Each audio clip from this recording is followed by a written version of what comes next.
Ryan Reynolds here from Mint Mobile.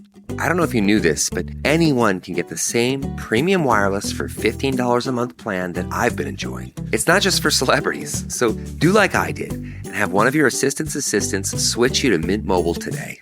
I'm told it's super easy to do at mintmobile.com/switch. Upfront payment of $45 for 3-month plan, equivalent to $15 per month required. Intro rate first 3 months only, then full price plan options available. Taxes and fees extra. See full terms at mintmobile.com.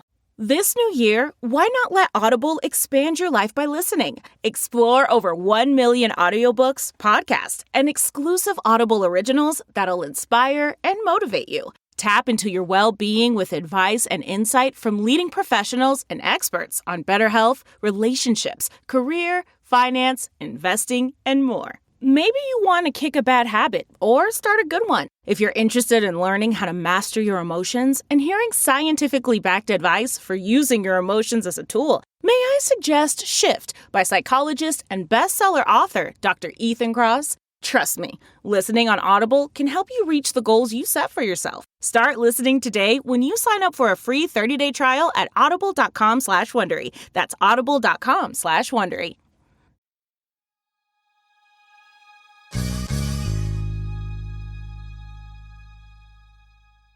Sahil Bloom is one of probably the wisest people I've had on the podcast. Young guy, just wrote the book, The 5 Types of Wealth.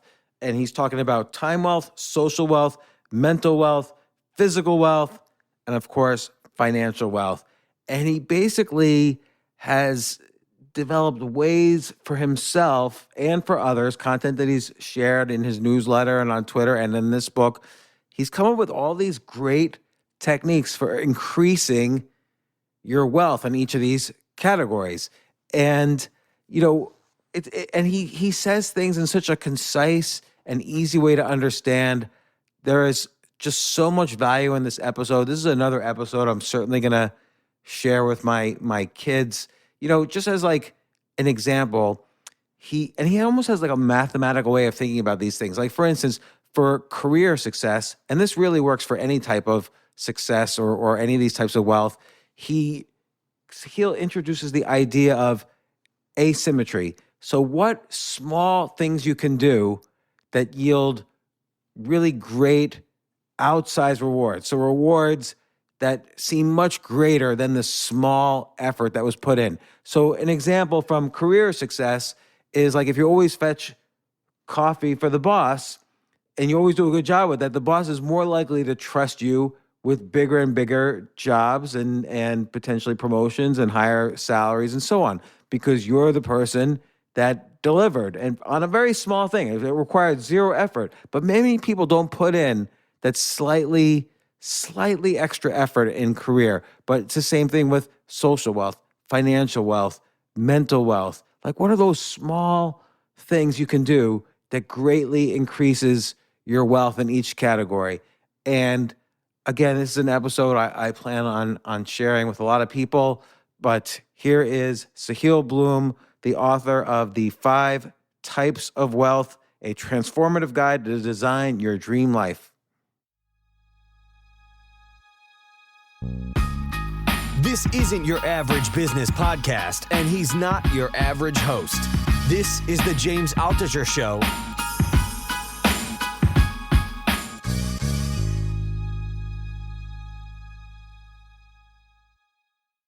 Book deals right now are very much a function of how many social media followers you have or kind of direct connections you have in some way to communicate to people, whether through newsletter, social media, whatever. How many newsletter subscribers did you have? I had 130,000 newsletter subscribers when I signed that deal. And I think Twitter, maybe I had 500 or so thousand. No Instagram, no LinkedIn. So it was basically just Twitter and the newsletter at the time. So I feel like you did a real, and we talked about this when you first were starting your newsletter and your Twitter account was growing.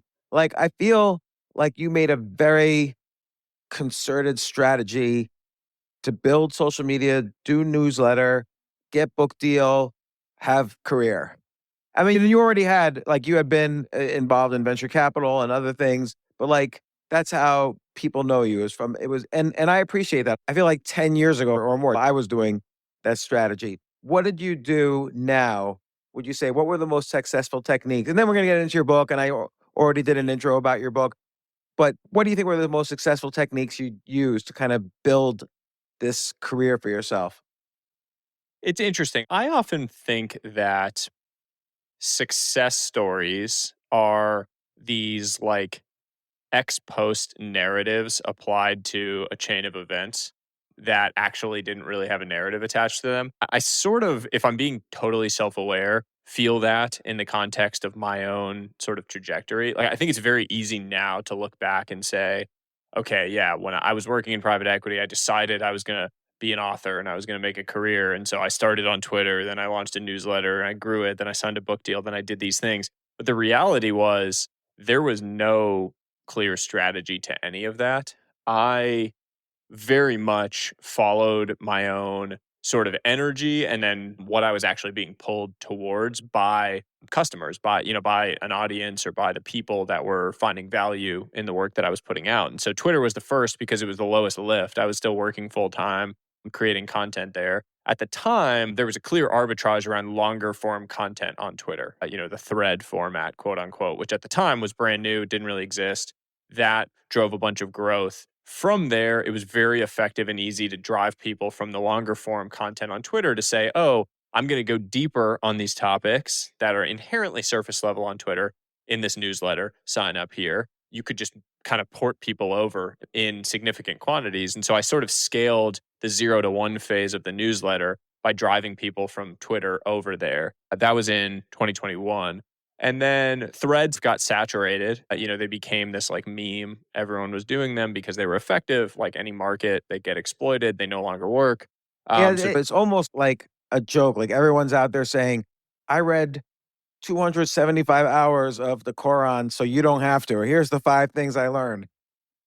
Yeah, I mean, it became a total meme, right? Like, in some sense, like ruined Twitter for a period of time where like you couldn't log on without having that. And there are ways with all of these platforms to curate your algorithm, and you can say like not interested in this, whatever, and it does a pretty good job.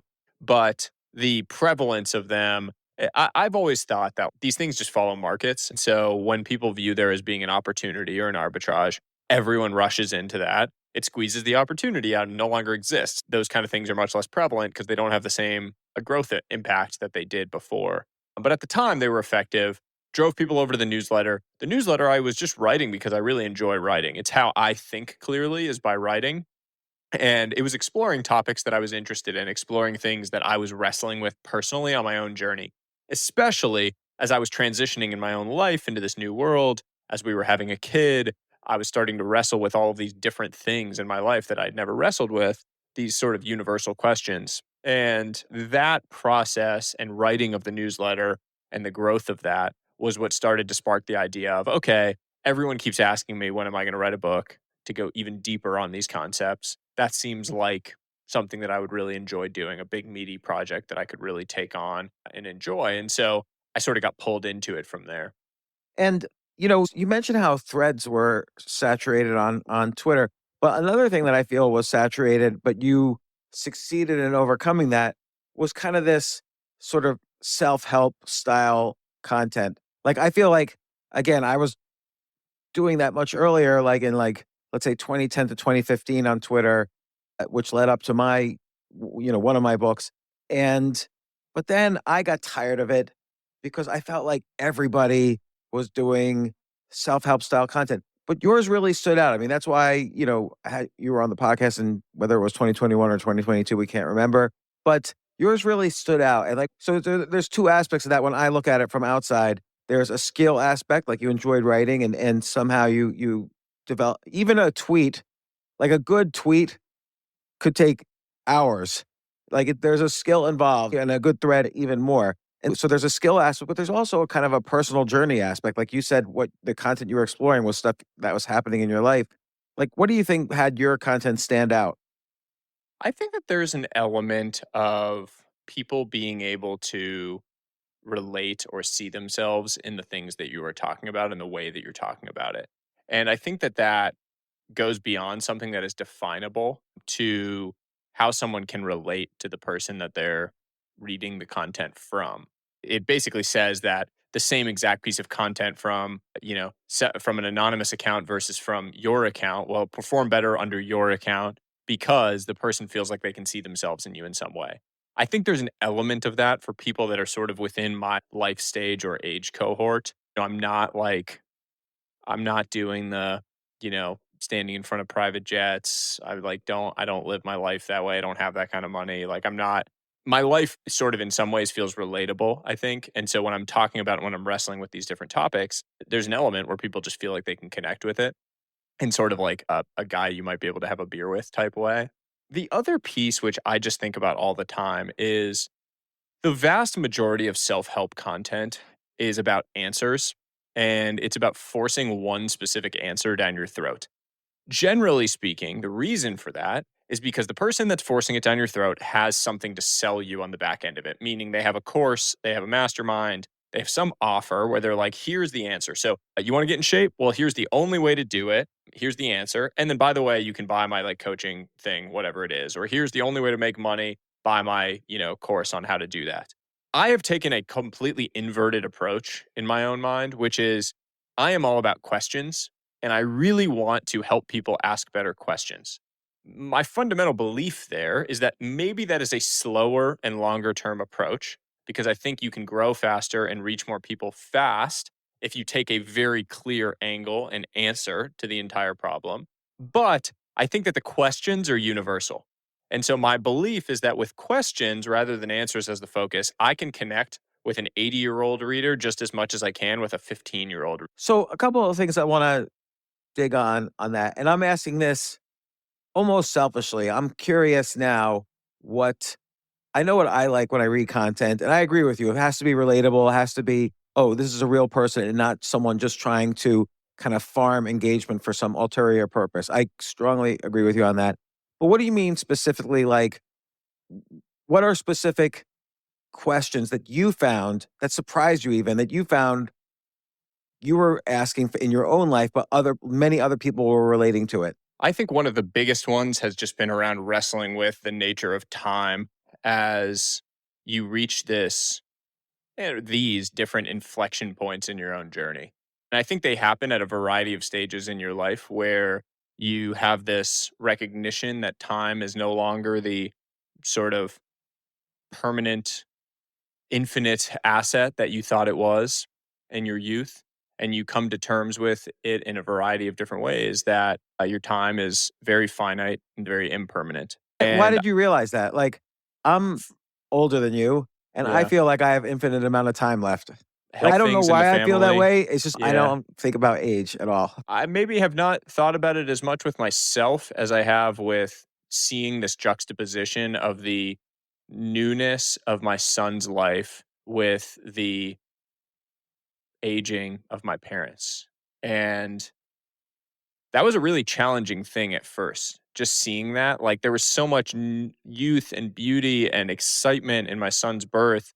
And it was framed alongside this first of its kind experience in my life that my parents weren't going to be around forever and that they were slowing down and that they were on the tail end of their life while my son was just beginning his. And that experience was hard to reconcile. It was hard to put into words. And the wrestling and the grappling with that was some of the most powerful content that I think I created, and frankly, was the framing for the entire book in the first place. So you're going through this, you're about to have a kid. Maybe your parents have some ailments. They're exhibiting signs of aging that you had never seen before. How did that distill into some content that you had a reaction to? I was really exploring this whole idea of ways to think about and measure time. And so I went deep down the rabbit hole on both the scientific side of time. Carlo Rovelli has a few great pieces on it, books. He's been on the podcast, really great guy. Oh, amazing. And then, on the more philosophical side, Tim Urban and others who have written on it. And I was able to frame, I think, a lot of those pieces, which have been inherently sort of longer and more abstract, into some really human topics and distillations in short, 3 to 5 minute reads that we're able to reach and really connect with a lot of people in a way that I saw very quickly had an actual tangible impact in their actions. I mean, I was getting messages, and I still do, about people who have taken the extra trip with their parents, have been more present with their kids, have moved to live closer to their families. Actually taking action on something that you read on the internet is remarkable to me. Yeah, there's a concept Tim Urban's brought up, actually Tim Ferriss has brought up, which I think is very powerful and a little depressing too. Let's say your parents are 65 years old, and let's say you see them twice a year, Thanksgiving and maybe some other. You live on opposite sides of the country, you're busy pursuing your career. They're in New Hampshire, you're in Silicon Valley, whatever. And you might see them based on the fact that the average lifespan might be 76, you might see them only 20 more times in your life. And when you put it in that perspective, you have 20 more moments left with your parents, 20 more days you're going to see your parents. You grew up with them, you spent 18 straight years with them, and now there's only 20 more days left, like a punch card you could punch off.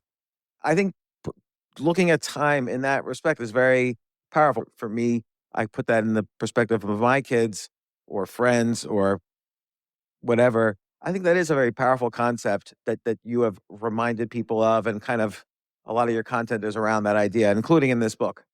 Yeah. I think there's a lot of power in general in shining a light on things that people know in the back of their minds and shining a light on them specifically in a way that makes them more actionable.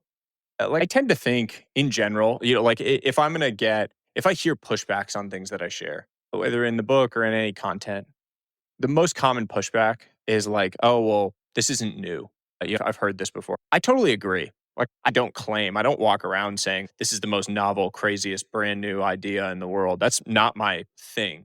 And that's not really what I aspire to do, for the very simple reason that I actually don't really believe there's anything new under the sun. When it comes to contemplating the human experience, Aristotle probably already did it. Socrates probably already did it. Marcus Aurelius probably already did it. Everything is standing on the shoulders of a whole series of giants over the course of history. The entire point is that everyone has done that, but that doesn't mean that you can't frame it in a slightly better, more actionable way that allows someone right now to go and do something with it. And if you can do that, then that's valuable. I agree. And by the way, when I mentioned like Tim Urban and Tim Ferriss bringing up these concepts as well, I didn't mean that in a way that Oh, I didn't take it that way. downplayed. I'm more just like, my point is that I think those guys are fantastic. I definitely stand on the shoulders of giants the same way I think they stood on the shoulders of giants, the same way that everyone has in the past. And I think that there's a lot of good that comes from doing that in a way that makes it more actionable for someone today to go and do something with it. And also, I think it's not necessarily the case that the idea itself is what attracts people. It's also the storytelling, like you tell stories alongside these ideas. Storytelling is like the bridge, how ideas get from your brain to other brains. And also then you're always going to have your particular take. Like their take might be, oh, I only have so many more years to change careers or write books or whatever. And your take is this kind of bridge between your kids' existence and your parents' lives. And so everybody's got their take, and different people relate to each take as well. Or like how Ryan Holiday has sort of brought this philosophy of stoicism into the modern age by telling stories about, leaders and people and whatever who in today's day and age who are modern day stoics. I feel like you're very similar in that respect. Ryan is amazing in that exact vein of like he has taken and applied a modern lens to something ancient and, and brought and really like revived an entire movement around thinking that way, which is just incredible in terms of the value it's created. I think with you also, you basically have this problem, which is, how do you make the best use of your time wealth? And how do you create time wealth and then use it? And then there are techniques that you like that essentially you've curated through personal experience and storytelling. You've curated this group of techniques that fashioned how you built the 5 types of wealth. And then people have responded to you through your newsletter and social media. Then you write this book. And so I feel like that I always try to figure out the process of the writers who are on the podcast. And it seems like that was your process roughly.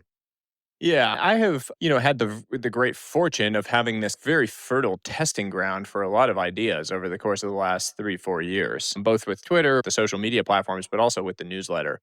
And even more so than that, which is something that goes under the radar, is the human stories that I tell in the book, which I would argue are some of the more powerful elements of the book because they allow you to see yourself and connect with them, were almost all sourced from newsletter readers who, without being prompted, had replied to things that I had written that they connected with and shared their stories. And then I was able to spend time with them and really go deeper on those stories.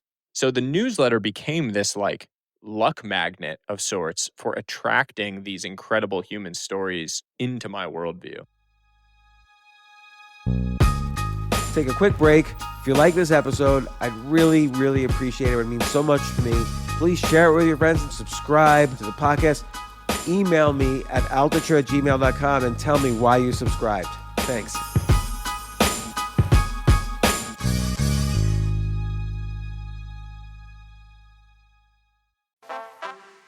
No matter how you travel, it's good to have a plan. Some people plan every minute. No sleep, bus, museum, another museum. While others only plan to take it day by day. When it comes to your finances, a plan is just as important. You can count on Credit Karma to give you the insights you need to understand your options so you can take charge of your financial path and find your way to money. Explore how you can make financial progress with confidence today. Intuit Credit Karma. Karma you can count on. Bombas makes the most comfortable socks, underwear, and T-shirts. Warning, Bombas are so absurdly comfortable you may throw out all your other clothes. Sorry, do we legally have to say that? No, this is just how I talk, and I really love my Bombas. They do feel that good. And they do good, too. One item purchased equals one item donated. To feel good and do good, go to bombas.com/Wondery and use code WONDERY for 20% off your first purchase. That's BOMBAS.com/Wondery and use code WONDERY at checkout. Rakuten is the smartest way to save money when you shop because you earn cash back at over 3,500 stores. Fashion, beauty, electronics, home essentials, travel, dining, concert tickets, and more. Your favorite stores like Lowe's, Levi's, and Nike pay Rakuten to send them shoppers. And Rakuten then passes on a part of that payment to its members as cash back. You're already shopping at your favorite stores. Why not save while you're doing it? It's a no-brainer. Membership is free and easy to sign up. Get the Rakuten app now and join the 17 million members who are already saving. Cashback rates change daily. See Rakuten.com for details. That's Rakuten. Your cashback really adds up. Okay, let's talk about the 5 types of wealth. Like how, before we get it, so the 5 types are time, social, mental, physical, financial wealth. What was the point where you felt poor in any of these areas? I felt very poor across all of them in 2020 and 2021. I had spent the first 7 years of my career very much marching down the traditional path to what everyone tells you a successful life is going to look like. What were you doing? I was working in finance and investing, very much climbing up the mountain that people tell you is the mountain you should want to climb out of school. You go to the good school, you get the job in finance, you work your way up, you become a partner, you make X million dollars, whatever the thing is, that's sort of the path. And I was on that and I was doing those things. And from the outside looking in, you would have said I was winning the game. But unfortunately, these other areas of my life had really started to suffer. Like what? My relationships with the people that I cared about most in the world had started to show cracks and fall apart. My relationship with my parents, I wasn't seeing them at all. I was seeing them about once a year at that point, living 3,000 miles away. My relationship with my sister had ground to a halt for a variety of reasons. My wife and I were struggling to conceive at the time. That was creating strain in our life. I was drinking 6, 7 nights a week. My mental and physical health were in disarray. I was working nonstop, and that was basically the only thing I was focused on. I had effectively gotten to the point where I had so narrowly focused on the one thing of accumulating money that I was starting to lose everything else. So how did you kind of begin to, obviously there's self-awareness is a key component. You had to be aware that this was a problem. And I think that's really hard until it becomes a massive problem. I don't know if it became a massive problem for you, but what was some triggering factors and then how did you start changing? Yeah, I mean, the big trigger point was a single conversation. If you ever heard the analogy of the boiling frog, you Yes. like, if you drop a frog into boiling water, it'll immediately jump out and save itself. But if you place a frog into lukewarm water and bring it to a boil, it'll stay in there until it dies. Those tiny, slow, incremental changes are very hard for us to notice, basically, is the point. And I was sort of like that boiling frog. There was never one big shock moment because it was slow. It was happening over long periods of time. And I think I would have been cooked if not for this one conversation. I went out with an old friend. We sat down for a drink. He asked how I was doing. This is in May of 2021. And I told him that it had started to get difficult living so far away from my parents, who were getting older, living on the East Coast. We were 3,000 miles away in California. And he asked how old they were. I said mid 60s. He asked how often I saw them. I said about once a year at this point. And he just looked at me and said, okay, so you're going to see your parents 15 more times before they die. And, that's that Tim Urban math, from his essay, the tail end, that just shocked me back into reality of the amount of time we have left with these people that we care about most in the world is that finite, that countable, that you can place it onto a few hands. That idea shocked me back into reality. And I realized in that moment that if something didn't change, we were going to end up, my wife and I, in a place where we didn't want to be. We were not marching towards our true values, our true north, if you will, in our own lives. And that we needed a sharp pivot. We needed a hard change in order to sort of get back course correct. And so what'd you do? Well, the next day, I sat down with my wife and we had a pretty candid conversation about what we wanted that true north to be, what our center really was.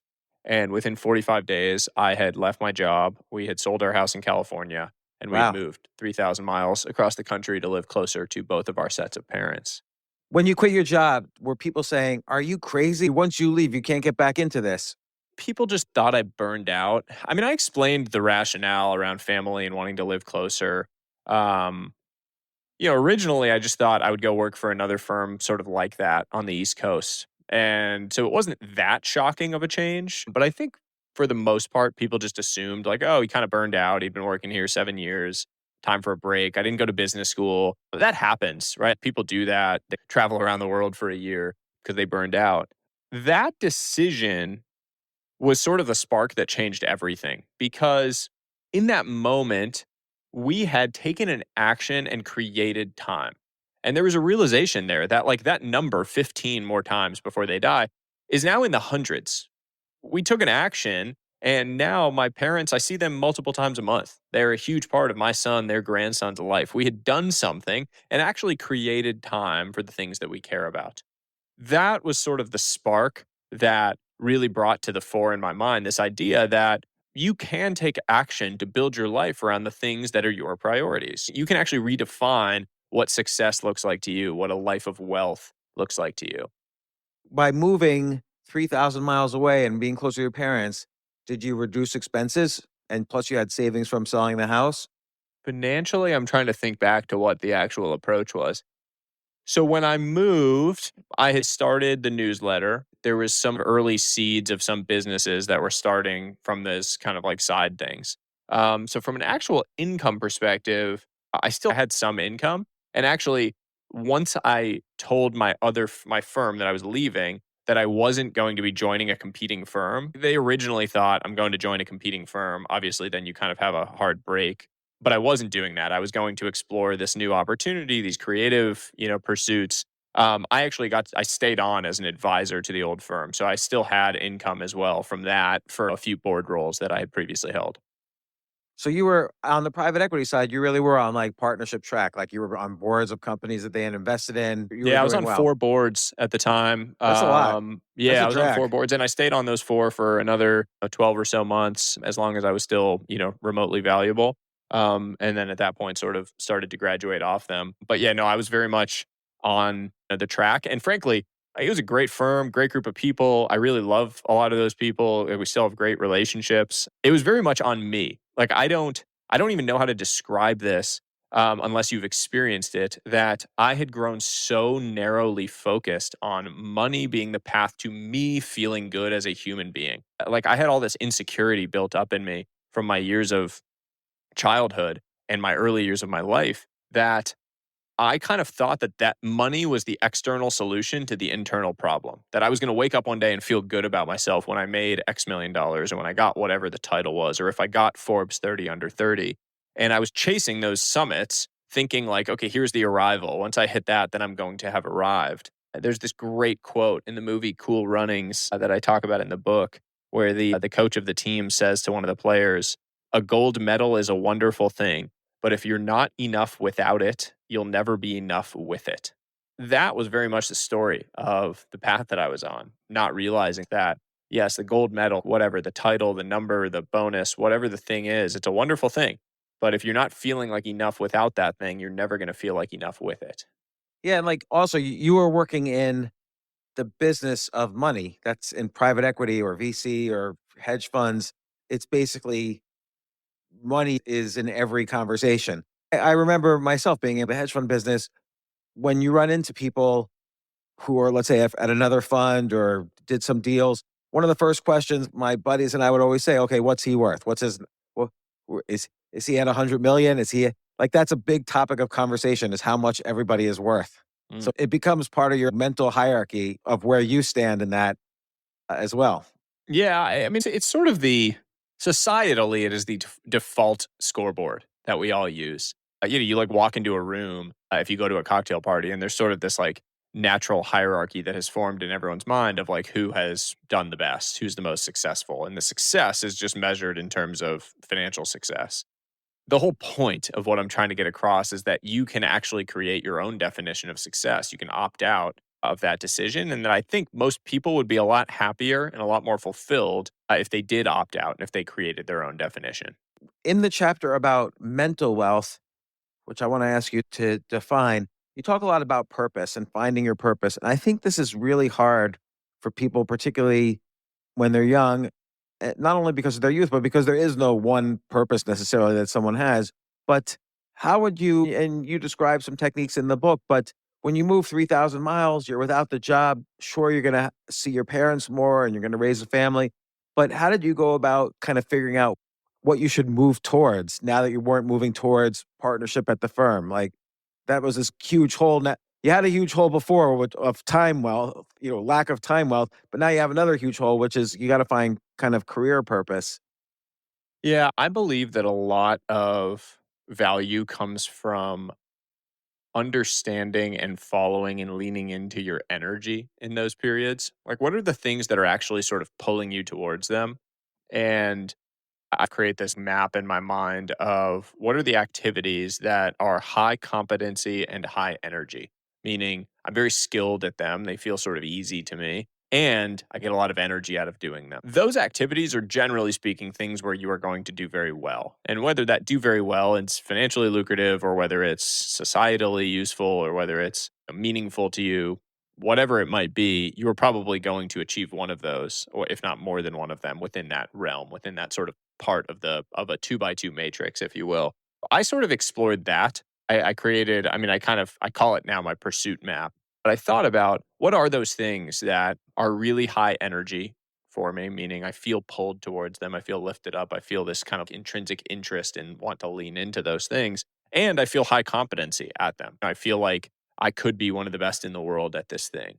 And writing and the content that I was creating and the ideas that I was sharing was the number one thing in that realm. And part of that and part of the energy loop that was happening there was that I was hearing from people on a weekly basis that were impacted positively by the things I was sharing. And so I started getting this like natural dopamine flywheel of I'm doing something that is meaningful to other people. There are people out there all over the world that are reading the things that I'm sharing and they're finding value in it. And no one can tell me that it's not good if someone out there is being impacted by the thing. It doesn't matter. It doesn't need to be for everyone. It needs to be for the one person that is finding value in this thing, that is seeing some improvement in their life, taking some action. That really started to pull me into it. And so I never really had this long purpose gap, if you will. Like I never had this long period of aimlessness. I was pulled immediately down this path and started to feel it very quickly. That doesn't mean there weren't struggles in terms of the daily motivation to do it, the structure, which is really big change going from a structured environment to an unstructured one. But the purpose side was pretty well sorted.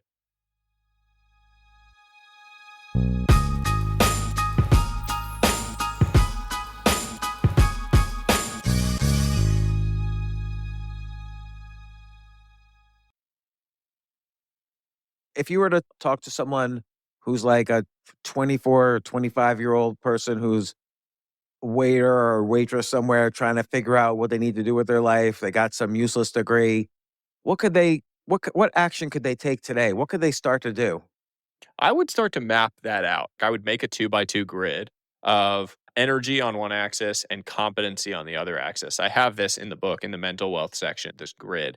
Over the course of a week, sort of map out activities that you are doing, like actual current activities in your day to day work or in your day to day life, to where they sort of sit within that grid. If competency is like your question, you can ask people around you, or you can just take your best guess at how you sort of feel your competency level is at the thing.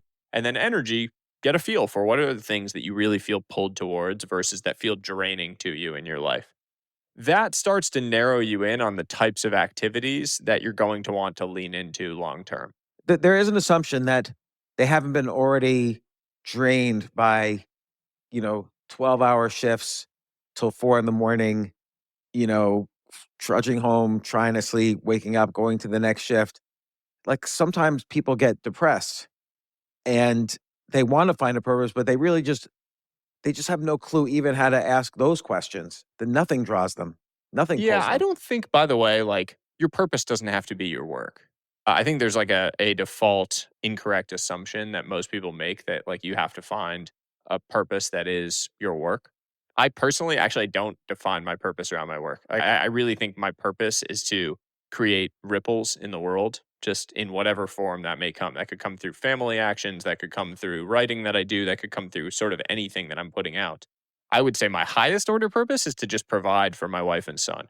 If I were to sort of pull everything away and strip everything away, that is the number one thing that I really would define as my purpose. And I would do whatever I have to do in order to do that. And so like if all hell broke loose and I needed to flip burgers at McDonald's to provide for my son, I would do that. I mean, I would have no problem doing that because I really do define that as the one thing that truly matters at the end of the day. And so if someone says to you, I don't feel drawn to anything, what do you think they're missing? I think that you can find a lot of energy in things that you are not drawn to if you connect them to something you are. If you have something that you care about, whether it's family, whether it's your kids, whether it's parents, whether it's some art that you really like, video games, whatever the thing is, it doesn't need to be your work, and your work can suck. But if you are going to work and you're connecting it to that thing that you actually enjoy or appreciate or value in some way, you can get energy for the thing that sucks.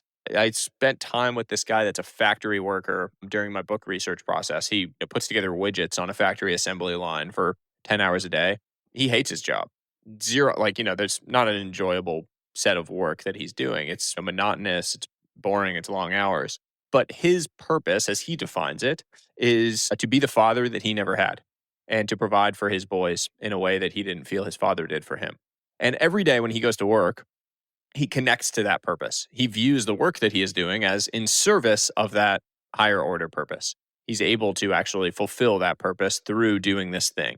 And so he actually gets energy for it, even though it sucks, even though it's not interesting or energizing for him in any way, because it's connected to something that is. Yeah, and so he's willing to do, he must have friends at the job he likes. Like, there must be some kind of satisfaction at the job, or else I feel like if you do it for 30 years, you're going to just die having just done that job. I think we live in a slightly different era, and I think it depends on your own generational and sort of hardwired ethos on this. I know a lot of people who just take a lot of pride in punching the clock. My grandfather and great-grandfather, that was their entire ethos on work. My great-grandfather was a vegetable peddler in New York. My dad always tells me stories about him and how hard he would work from 4 a.m., going to the docks, getting the stuff, working all day. He'd come home at 7 p.m., take a super hot bath, eat his one meal of the day, and then go to bed and do it again. And he was doing it 7 days a week, every single week. There was no vacations. He didn't get 2 weeks off. He didn't get to talk about his purpose. He wasn't like, and my grandfather, my dad always talked about him as like a very like pleasant, interesting, thoughtful man. I think this is a new thing in broad strokes. If you look at sort of human society, this desire, this need, this sort of feeling that you have to have this intrinsic enjoyment or sense of purpose in the work that you do. And I don't think everyone feels that way. I think that some people do. And if you do, you should go chase that and you should pursue it. But if you don't feel that, if you feel like you can go punch the clock to just create the value that you need to create for the other people, and you don't need to live for your job, you can leave and do other things that you live for, that's fine too. Yeah. And so let's say though, so this guy was factory worker. We normally would look down on that. Maybe I even just did a little bit. But he found purpose in the idea that he was going to be able to provide for his family, and this created great joy for him. But again, like, what do you tell the young person who's not getting any joy at all from their job, but hasn't found a purpose, doesn't really have a concept of what draws them? They need a little bit of energy. They almost need like a spark, and the spark is not lit to even be able to figure out what they're drawn to. Yeah, you got to go find something bigger than yourself. I think that over and over again, you find that the common thread of people that are happy or fulfilled is that they are connected to something bigger than themselves. If everything is just about yourself, it becomes very, very difficult. If you start to find those things that are connected beyond you, whether it's friendships, community, religious networks, spirituality, whatever it might be, institutions, national, patriotism, sports teams, there just needs to be something that goes beyond yourself that allows you to sort of escape the death loop of just focusing on you all day, every single day. So it's almost like you have this set of concentric circles. So you're in the middle, but then there's maybe this other circle around it, which is friends, another circle around that, community, another circle around that, I don't know, some brand or sports team or political party you're a member of, a circle around that, maybe religious or spirituality or whatever it is. It's almost like you kind of have to draw these circles and see which circle has something in it that you value, whether it's having more friends or better friendships, or whether it's doing more for a community or doing more for a sports team you love or a TV show you like or whatever. Maybe that's a good technique for beginning that journey towards finding something bigger than yourself that's important. Yeah, I think that there's also just an element of reassuming control and agency over your own life. I think a lot of hopelessness, a lot of feeling lost comes from this feeling of the inability to take an action and create a desired outcome. And when you feel you are unable to do that, you have lost all control in your own life. When you feel like you cannot do something and create the desired outcome, push the ball forward in whatever area of life. And I personally would argue that the single fastest way to reassume that control is to start going to the gym, pursue some sort of fitness or physical health related activity. Because within 30 days, you can actually prove to yourself that that is not true. You can prove to yourself that you are capable of taking an action and creating a desired outcome. It is why the first thing I say whenever a young person comes to me looking for life advice, they're feeling lost, is wake up at 5 a.m. and go work out for 30 straight days. It has nothing to do with, making money. It has nothing to do with anything other than proving to yourself that you are capable of doing something hard and that you are capable of taking actions that create desired outcomes. Yeah, no, that's a really good idea. Like, I had one kid, I have 5 kids, 2 kids, 3 stepkids. One of my kids was feeling kind of down for various reasons and did exactly that. Went to the gym every day, and the transformation was unbelievable. Like, it really worked. And it was amazing how well that worked. So I agree with you completely. But then, of course, when you're talking about wealth, and you talk, again, you have chapters and stories and techniques and social wealth, mental wealth, physical, financial. Obviously, many people think about financial wealth. And you know, how does one begin on that track? Like you had an idea that, okay, private equity could do it or whatever, book deal could do it. What's again, if you're advising some kid or even someone who's in their 30s, has some dead end job but wants to make more money, what's the first step they can take towards financial wealth? I think that the most deconstructed version of financial wealth is the most important place to look, which is to say that money earned is just a byproduct of value created. Everything else that you hear sort of on top of that is just complexity added on top of that very basic point, which is if you're creating a lot of value, you will receive value in return. And the percentage of the value you create that you actually receive is going to vary at different times. It's going to vary in different constructs, obviously. But the basic rule that if you create a whole bunch of value, you will receive value in return holds very true. Um, if you are in any scenario, whether it's starting to build your own thing or whether it's working in a 9 to 5 job, if you focus on creating value for the people around you and for others, that is the most simple and clear path to making more money than you are today. The reason I focus on making more money is because income can scale infinitely, expenses can only be cut so much. And so, for most people, the path to generating more financial independence, getting to a place of more financial security, is going to be through income generation. The first question I would ask if I was feeling stuck financially would just be, what are some problems that I can identify of people around me? If I'm working in a 9 to 5 job, I would just have a pad and paper for a week and just identify as many problems as I can that other people are experiencing, whether it's problems that my boss seems to have, like friction points, challenges that they're struggling with, problems that my colleagues are having, problems that our customers seem to be having, whatever it might be. Identify a whole bunch of problems. And then look at that list at the end of a week and start thinking about whether you can actually create some sort of solution to those problems. That create a solution could be as simple as just taking the thing off the person's plate. I think one of the fastest ways to get ahead in your early career years is to do that with something that your boss has a problem around, like swallow the frog for your boss. If your boss has something that they don't like doing, figure out how to do it, take it off their plate. Guarantee it's an easy way to just get a win early in your career that creates some momentum. What's an example where you did that? I mean, there's a million within private equity, like silly things, car booking services when you're in new places, rental car, returns. So you would return your boss's car to the rental place. Yeah, but like simple, innocuous things that actually like make the person's life slightly better, or more seamless, or easier.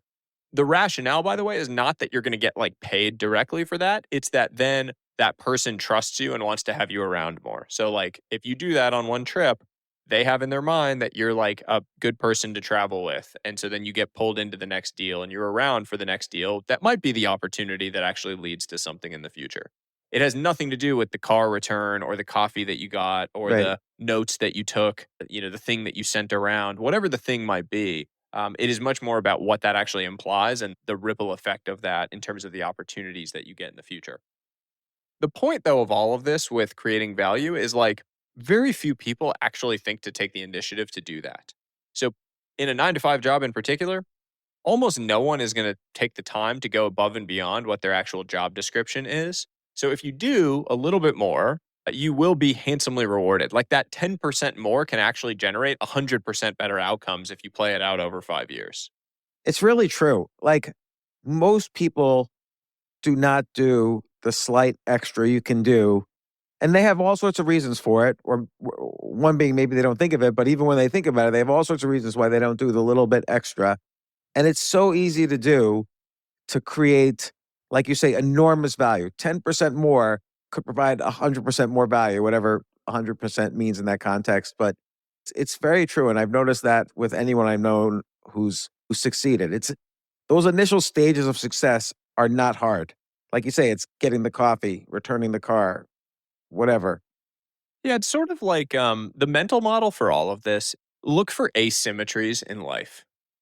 That is, and this is every area of life, by the way. We're talking about financial wealth and wealth building right now, but it could be in your health, it could be in your relationships, it could be in any, with your purpose, it could be in any area of life.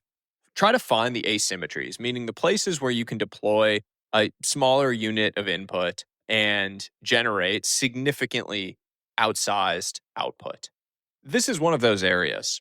simply because so few people are willing to do it. So few people are willing to do that slight extra above and beyond their job description. And honestly, like, you get yelled at for even suggesting that people do that in a lot of circles. Even saying you could go above and beyond if you want to get ahead, the assertion of that will often have a whole bunch of people getting very angry at you.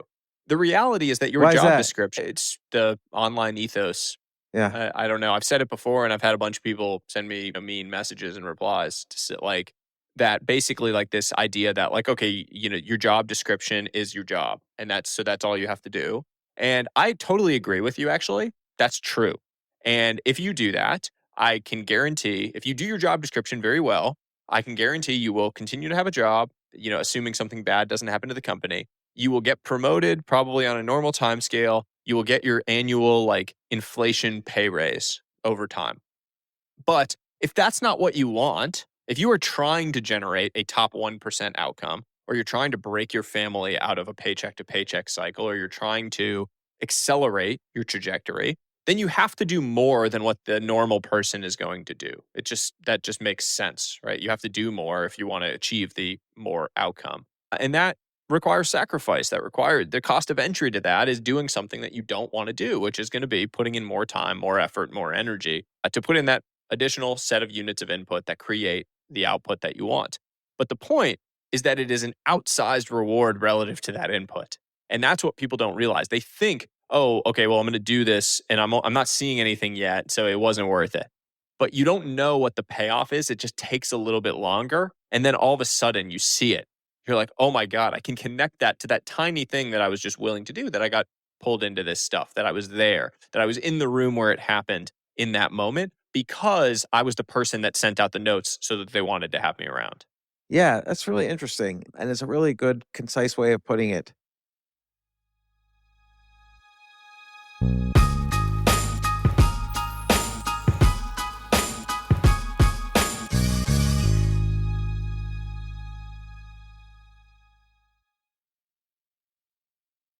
Let me ask you about social wealth. This is where I feel like I'm lacking a little bit. And I'm just curious your opinion. How many friends or best friends do you think someone should or could have? Now, I know there's no one answer. It's kind of like a dumb question. I'm asking as a little kid, as if I were a little kid asking someone with a great philosopher. Real, true, deep friends under 10. Yeah. I think if you have anywhere between 5 and 10, you are in absolute abundance of real friends. And I don't think you need more than a few, to be honest. I think if you have like 2 or 3 people in your life that you can call, and I define this, by the way, as like the person you can call at 3 in the morning when your life is truly down and out. When you are truly down and out, when things have hit the fan, when nothing is working, when you're struggling, how many people do you have in your life that you could call that would pick up the phone and that would be there for you? If that number is more than a couple, more than 3, that's abundant. Yeah, I mean, you have an amazing depth of real connection if that number is over 3. Let's say the connections you have in your life that are like that, are most of them from childhood, or have you kind of accumulated those 2 to 5 or 10 over time? I have a couple from each stage of life. I mean, I'm very fortunate to have, I would count both of my parents and my sister within that. Obviously, my wife, I would count in that, who I've known since childhood. Really? You've known your wife since childhood? Yeah, my wife and I started dating when I was 15. She was 14. Oh my gosh. Yeah. And then that's it. When did you get married? That's it. We got married in 2016, 8 years ago. How old were you then? I was about to turn 25. I was 24. She was 23. Wow. There's very few people like that. What percentage of marriages do you think met before the age of 18? Oh, very few now. I would say if you went back 30, 40 years, it would be significantly higher. It would be interesting to see the stat. I mean, the high school sweetheart thing was sort of like a classic American story. If you were to go back and look at movies and TV shows, I feel like that was a very classic story, like the football player marries the cheerleader type story. Now, and it's pretty obvious why, right? Paradox of choice. We have access to basically anyone via the internet. You are no longer confined to your local region or your town in terms of your options that are out there. And so people go to college far away, they expand their reach, etc. Yeah, I feel like it's almost like a supply and demand equation. Like demand always remains the same because you only have so many nights you're alive. And let's say every night you want to, more or less, you want to be with somebody. But supply has gone from your local village to infinite. And so the value of a relationship, of a monogamous, stable relationship, has gone way down in the past, let's even call it generation or 2 generations. Yeah, and it's a very tricky problem. I mean, just like in the world of economics, the paradox of choice is the idea that having more choices actually makes you less happy with whatever choice you end up going with. Because if you have 50 choices of potential partners, you're going to be less happy with the one you choose than if you had 3 choices. And that's really interesting when it comes to romantic relationships, if you were to apply it there, is to just think about has actual overall satisfaction declined in spite of the fact that you have access to anyone. You'd think on the surface that that would mean that you were, much, much happier. Oh, I have an abundance of options that are out there. But does it actually lead to less happiness? Yeah. So how can you restrict your options in order to be happier in any area, not just one area, but in any area? I think that the most challenging thing we face is the ease of the eject button, if you will, to use an analogy. Like you think about a relationship. Great relationships are built through shared struggle. Shared struggle releases oxytocin, which creates these feelings of love and connection. Deep, loving, vulnerable connections, relationships, are built through challenging times, not just the good ones. But we live in a world where it is easier than ever to press the eject button as soon as you hit those struggles. And so, what I see with a lot of my friends who are in the dating market is they get into a relationship, they're in the honeymoon phase. Everything's great. It's the most beautiful, it's perfect, everything's amazing. Well, eventually, relationships are no longer in the honeymoon phase and stuff starts to get real and you have real problems or your first real struggle. In the past, 50 years ago, there was not a clear eject button, right? Yes, you could break up, but you broke up and you lived in your town and you were going to go out, you were going to see the person all the time. You were going to have to meet a bunch of their friends. Their friends weren't going to like you. Yeah, there was actually a bunch of reasons why it was hard to like immediately press the eject button. So you had to think about it. You would at least sit with it and try to struggle through the mud with the person. Now, the second it gets hard, there's a eject button sitting right in front of you where you have a million other options right at your fingertips where, okay, yeah, I'm going to press the eject button. I'm going to go out tonight with 3 different people. If I press the eject button right now, 3 people who don't know me, who it's going to be fun, it's going to be flirty, it's going to be this new honeymoon phase all over again. I'm just going to go back to that.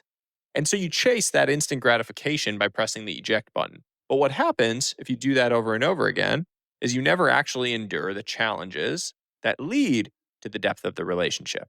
So this is the question that I'm now wrestling with and constantly with different friends of mine that I'm talking to about their dating or relationships is what is the point where you're sort of actually hurting yourself by getting out of the relationship too quickly? Like I understand it. Sometimes you want to hit the eject button and there's a good reason. Sometimes there really is a tiger there and you need to kind of break out of the situation. But sometimes you need to just pause and ask yourself that question before doing it so automatically. Yeah, that's interesting. I mean, but you can always say, there's always an answer to that too, which is how am I, let's say I'm thinking of ending a relationship or I'm thinking of ending a job. Well, it could be the case that next month the job becomes this, I get promoted to CEO or whatever. I don't know. Like there's always kind of these science fiction scenarios that are really great.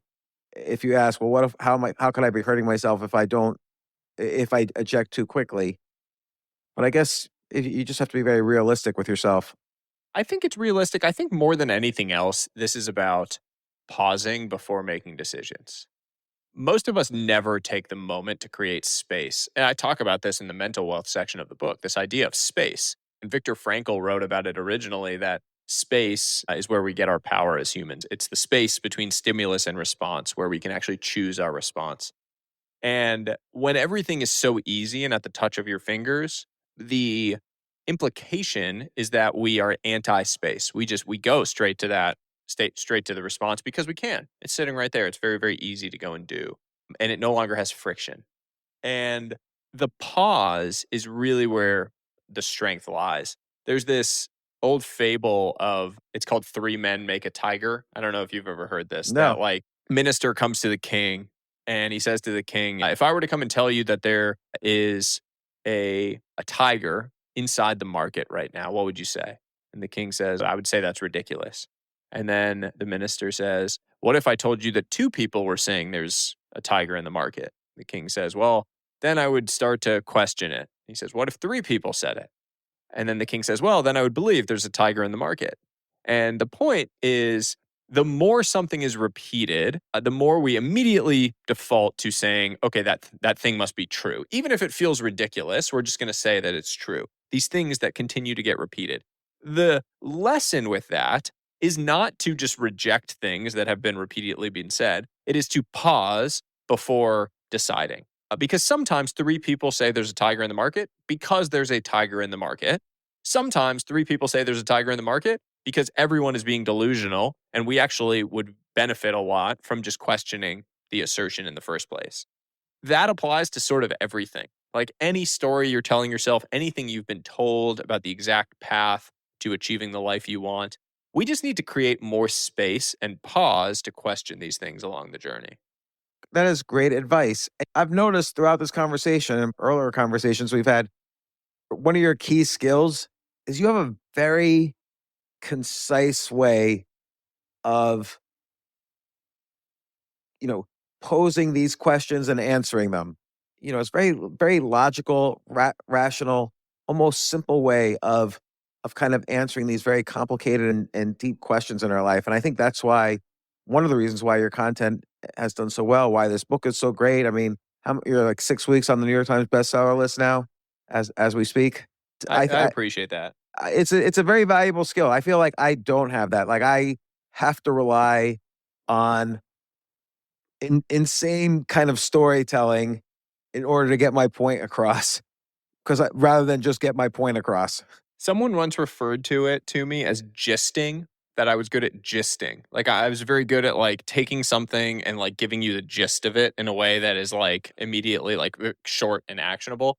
I thought that was kind of an interesting articulation. Yeah. I've never thought about that. But it's true though. I wonder, I mean, obviously you've read all of these books. So have a lot of people. You stand out as having this very good way of putting things, of gisting.